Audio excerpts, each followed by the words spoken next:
I've avoided recording a podcast episode on the use of AI in your marketing agency until I got to a point where I could talk from a perspective of experience, because I've been really using the AI tools in earnest, including to create this podcast. So in today's episode, I want to talk about how AI is going to impact marketing agencies, some of the tools that you can be using, and also I want to allay some of the fears around making people's jobs redundant and exactly how it will impact your business in a positive way. So that's what we're talking about in today's show, and let's jump into the episode. I'm Rob Costa, and this is the Agency Accelerator Podcast. As someone who has stood in your shoes, having started, grown and sold my own agency, I know just how it feels in the ups and downs of agency life. So this podcast aims to ease your journey just a little by sharing mine and my guests' experiences and advice as you navigate your way to growing a profitable, sustainable and enjoyable business. Everyone is talking about AI, and there's lots being written about it, and there's lots of podcasts on the topic. So I've kind of avoided recording an episode until I had a unique angle to talk about and could also share with you some of my own experiences of using AI. Now, working with my clients, some of them are really embracing it and some are kind of scared of it or avoiding it because they believe it will inhibit their creativity or it won't do as good a job as them. But you definitely need to be in the former camp, not the latter camp, and you need to work out how AI fits in your workflow and what it can do for you and what it can't do for you. So that's what I want to dig into today. Now, I thought it would be a good idea to start off with a bit of history, because actually when I first had my first job, I did a computer science degree, and my first job was working at a company called AI International, who were developing object-oriented software. This is back in the early 90s when the promise of AI was just really emerging. In fact, there were lots of talk around expert systems and knowledge-based systems and how they were going to replace doctors and nurses. And then in the 90s, we moved into the concepts around neural networks and machine learning.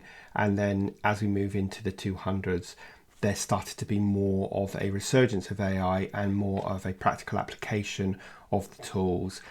In the 2010s, we got into big data and deep learning. And now we are in 2020s, and suddenly, or it appears like suddenly, AI is everywhere. And of course, it hasn't really appeared out of nowhere. It's been in development since the 70s, in fact. It's just that the practical application is finally getting to market to be able to be used by the likes of you and I in our business. So like I said, while it appears like Chat GPT suddenly emerged on the market at the beginning of 2023 or the end of 2022, it's been a long time in the making, and I guess we are still trying to figure out exactly what it can and can't do for us and where it will fit in our business. But the one thing is for sure, you should be embracing AI, you should be looking at how you can use it, and you should be looking at how it can enhance the work that you and your team already do. Now, I think we've all probably played with tools like Chat GPT or Bard, and we've realised that it can help us write. And I'll dig into that in a bit more detail in a moment. But I also just wanted to discuss some of the other things that it can do for you, such as enhancing your customer insights. So that means using AI-powered analytical tools to extract valuable data, and that in turn is going to help you with your targeting and your personalisation. It can also obviously help streamline campaign management by automating some repetitive tasks such as creating content and scheduling and reporting. And the key message there is that it's going to create a lot more efficiency in your teams.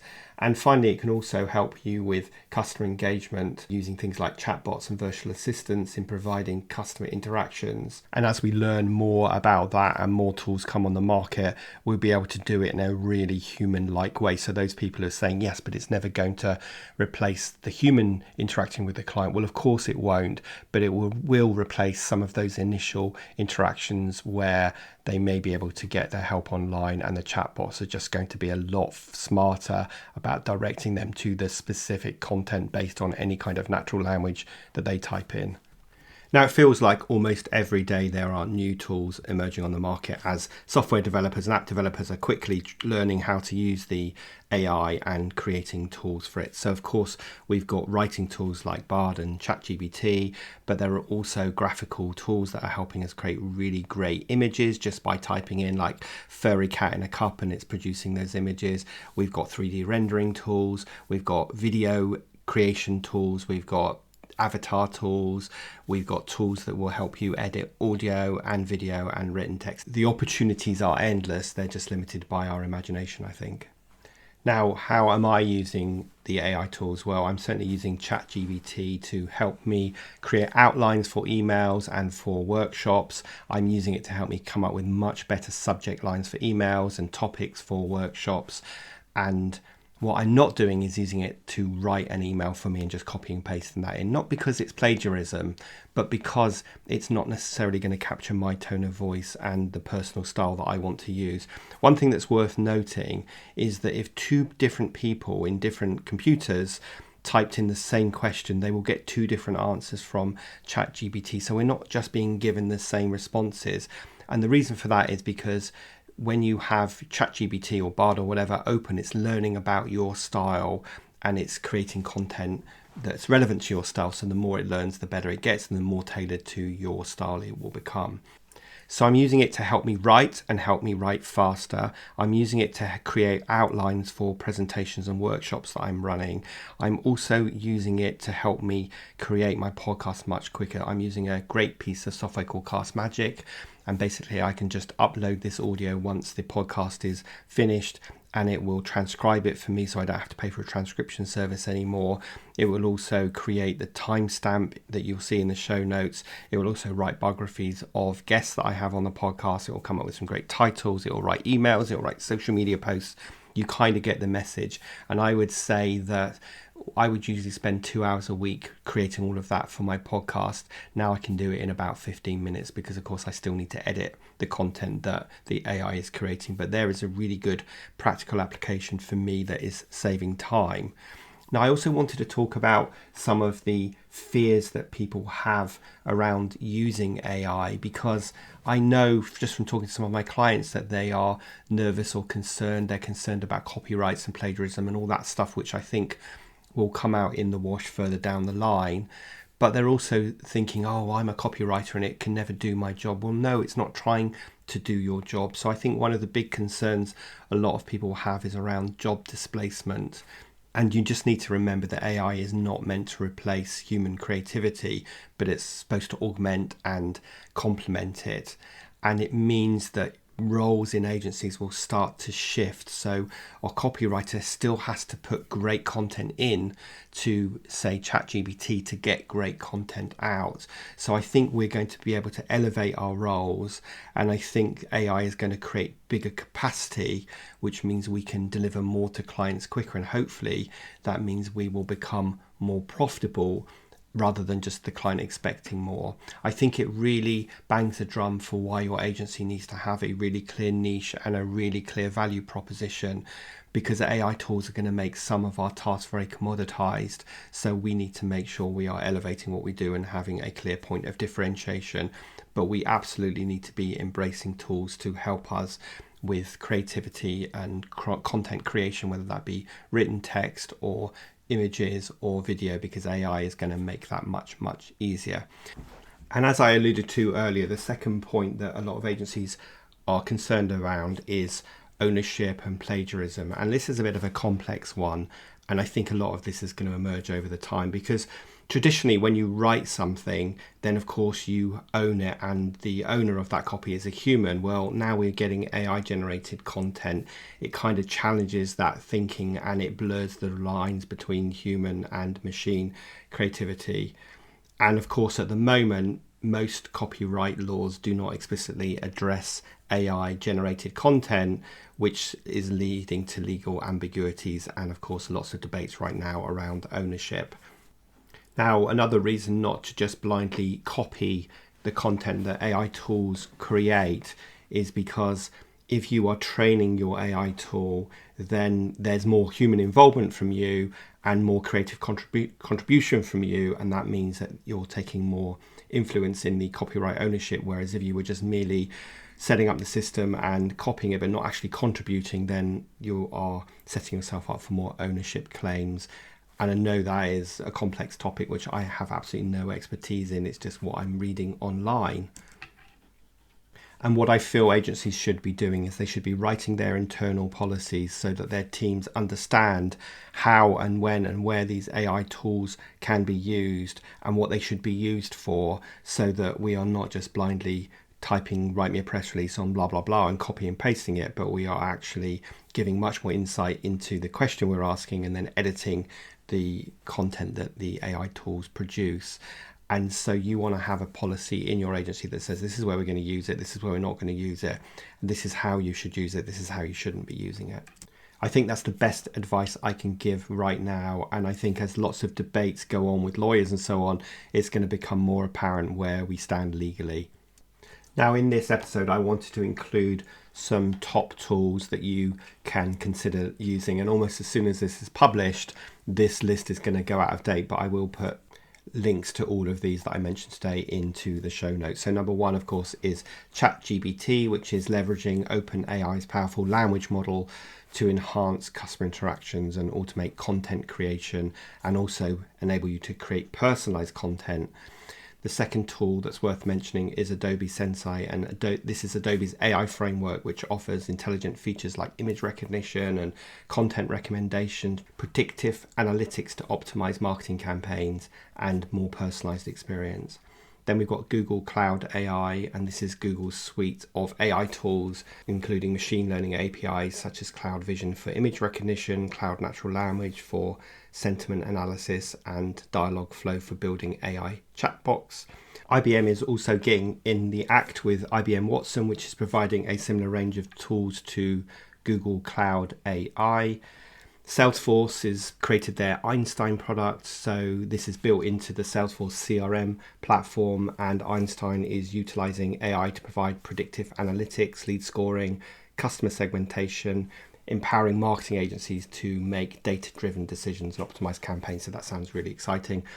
HubSpot's getting in on the act as well, offering similar tools to Salesforce. Sprout Social has introduced their AI-driven social media management platforms to help agencies streamline social media campaigns, analyze audience sentiment, and identify content opportunities for better engagement. Number 8 on my list is WordStream Advisor, and WordStream is an AI-powered platform for advertising to optimize paid and social media campaigns, leveraging automation and machine learning to improve targeting, ad performance, and conversion rates. So you kind of get the sense how we all need to kind of move into a more strategic level, because a lot of these tools are going to do some of the basic things that we used to do before. Number 9 on my list is Hootsuite Amplify, and this is employing AI to curate personalized content recommendations for social media sharing, enabling agencies to amplify their reach and engage their target audience effectively. And number 10 on my list is Marketo Engage. So Marketo Engage combines AI with marketing automation to deliver personalized customer experience, lead scoring, predictive analytics, helping agencies drive engagement and conversion rate. So of course, there are lots more tools that are emerging on the market. And as I said, as soon as I publish, there will be a whole bunch of other tools that are going to help marketing agencies.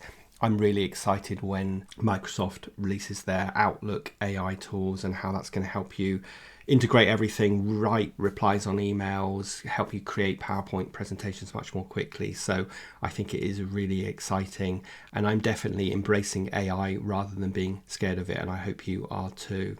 As I mentioned, all of the links to all of these tools that I just mentioned will be in the show notes. Now, it would be remiss of me to not include something around the future of how AI tools are going to help us both in our agencies and in our lives generally, because we are definitely just at the beginning of this journey. So here are some thoughts on that. So first of all, I think natural language processing is going to continue to get better and better at interpreting human language. And I think we're likely to see really significant advancements in that area. And therefore, the AI tools that we use are going to become much more proficient in understanding context and nuances, and user intent, in leading to much more accurate and human-like interactions, which is really exciting. We're going to get more enhanced personalization, so AI tools will continue to refine their ability to deliver a really personalized experience for whoever is using it, which again is exciting. I think we're going to see more integration of AI in voice-activated devices such as Alexa and in our cars and all the rest of it. So AI tools will integrate more seamlessly with these voice-activated devices, enabling users to access information, make purchases, and interact with brands through voice commands.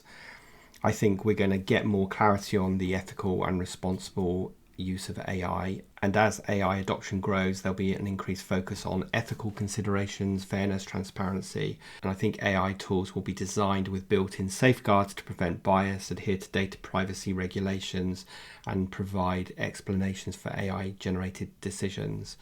There's going to be an expansion of AI in automation, so AI-powered automation will continue to transform industries, including marketing, to enable us to automate more complex tasks such as campaign optimization and data analysis and content creation, freeing up human resources for more of that strategic planning and more creative work. The collaboration between humans and AI will get better. Rather than replacing humans, AI tools will increasingly act as a collaborative partner. Human AI collaboration will become more seamless, with AI assisting marketeers in generating insights and suggesting strategies and providing real-time recommendations based on vast amounts of data. And finally, AI tools will likely integrate with other emerging technologies such as augmented reality, virtual reality, and the Internet of Things. And this integration will enable much more immersive and personalized experiences for consumers, and also provide marketers with new channels and data sources. So it's all really exciting. And I've listed about 7 ideas of how AI is going to evolve over the next few years. But of course, there are going to be many other things that we're not even thinking about yet. So I hope you found today's episode interesting and thought-provoking. And in full disclosure, I want to say that I used Chat GPT to create the structure for this episode. I used it to give me that history of AI. I used it to tell me the best 10 tools for marketeers. And I use it to research what it felt was the future of AI over the next 5 years. So just goes to show how powerful that can be. Now, of course, I could have used the internet to do that, but AI has done it much quicker. And when it listed those marketing AI tools that you can use, I also asked it to give me the URL so I don't have to go and search for each of those platforms, but merely copy them into the show notes. So I feel like this podcast production was a good example of how to use AI to create the structure for a piece of content, in this case a podcast. And now once I finished editing this, I'm going to put it into Cast Magic to help me produce all the show notes. So there's a really good example of how humans can interact with AI to speed up, to make us more productive, and therefore free us up to do more creative work as well. So hopefully you are embracing AI in the same way I am. So if you're watching this as a YouTube video, then please do leave a comment. And of course, if you're listening on your favorite podcast platform, please do consider leaving a review, especially on Apple Podcasts. I've included a link in the show notes telling you exactly how to do that. And I'd really appreciate that because, as you know, reviews help me reach more people because the algorithm will show the podcast to more people. And of course, please do share this episode with your friends and colleagues as well. Now, as I said, I will leave the links to all of the AI tools that I mentioned in the show notes, but I'm also going to leave a link to my Agency Accelerator live workshops. These are free workshops that I run every Wednesday morning at 9 a.m. UK time. And I'm going to put a link for you to register because we cover everything to do with the challenges of running an agency. So everything from time management to selling to managing a team and everything in between as well. So please do join me on a Wednesday morning at 9 o'clock for the next Agency Accelerator Live. And of course, I will see you next Thursday for the next episode of this podcast.